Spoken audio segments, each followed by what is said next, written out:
আসসালামু আলাইকুম। সবাই কেমন আছেন? বন্ধুরা অবশ্য কমেন্ট করে জানাবেন। আল্লাহর রহমতে আমি অনেক বেশি ভালো আছি। আজকে আমি তৈরি করব একদম ইউনিক একটা পিঠা রেসিপি।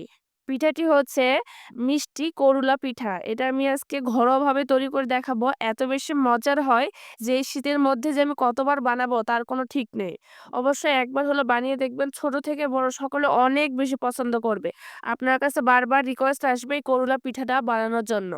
তো এই পিঠা বানানোর জন্য আমি ১ম এ নিয়েছি ১ কাপ নারিকেল কোড়ানো। নেয়ার পর এখানে আমি সামান্য একটু লবণ দিয়েছি আর এলাচ দিয়েছি সুন্দর একটু ঘ্রাণের জন্য। তারপর এখানে আমি গুড় দিয়েছি, খেজুর গুড়টা দিয়েছি, তাহলে টেস্টটা বহুগুণে বাড়বে। তো আপনাদের কাছে গুড় না থাকলে চিনি এড করতে পারেন। তারপর এখানে আমি ১ কাপ লিকুইড দুধ দিয়েছি। দিয়ে খুব ভালোভাবে ফুটিয়ে নিয়েছি। একদম শেষ পর্যায়ে আমি গুঁড়া দুধ দিয়ে খুব ভালোভাবে মিক্সড করে পুরটা নামিয়ে নিয়েছি। এক সাইডে রেখে দিয়েছি ঠান্ডা হওয়ার জন্য। আরেকটা ননস্টিক প্যান নিয়েছি। এই ননস্টিক প্যানের মধ্যে আমি ২ কাপ লিকুইড দুধ দিয়েছি। দুধটা আমার আগে থেকে জাল দিয়ে ঘন করা ছিল। এজন্য আমি পরিমাণে কম নিয়েছি।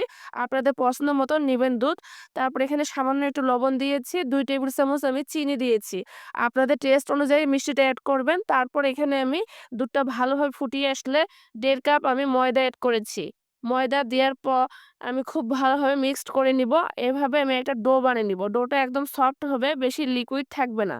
এই তো আমার ডোটা তৈরি হয়ে গিয়েছে। একটা বোর্ডের মধ্যে নিয়ে আমি গ্রিন ফুড কালার এড করেছি আমার পছন্দ মতো। দেওয়ার পর আবারও সবগুলো উপকরণ ভালোভাবে মিক্স করে নিয়েছি। তো আমার একদম কালারটা করুলার কালারে চলে আসছে। গ্রিন ফুড কালারটা এড করার ফলে। তো এখানে আমি খুব ভালোভাবে ছোট, ছোট করে ডো কেটে নিয়েছি। তো এখানে আমি গোল করে নিয়েছি ২ আঙ্গুলের সাহায্যে খুব ভালোভাবে চাপ দিয়ে আমি একটা বাটি তৈরি করে নিব।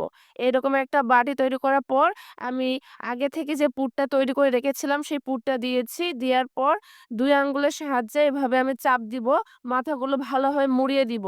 তো এক সাইডে মোড়ানোর পর আমি অপর সাইডেও সেম ভাবেই মুড়িয়ে দিব। তো একদম করুলা শেপ করবে, এটা দেখে বুঝতে হবে পিঠাটা আমি কিভাবে তৈরি করতেছি।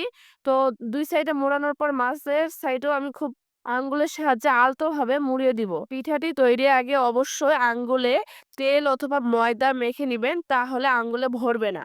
আর সুন্দর একটা ডিজাইন চলে আসবে।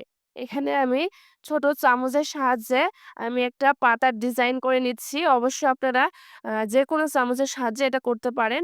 এই তো আমি সবগুলো পিঠা এভাবে বানিয়ে নিয়েছি। এখন আমি চলে যাব পরবর্তী স্টেপে। একটা এরকম ছিদ্রযুক্ত পাত্র নিয়েছি। তো এখানে আমি তেল ব্রাশ করে নিয়েছি। তারপর এখানে করলাগুলো দিয়ে দিলাম।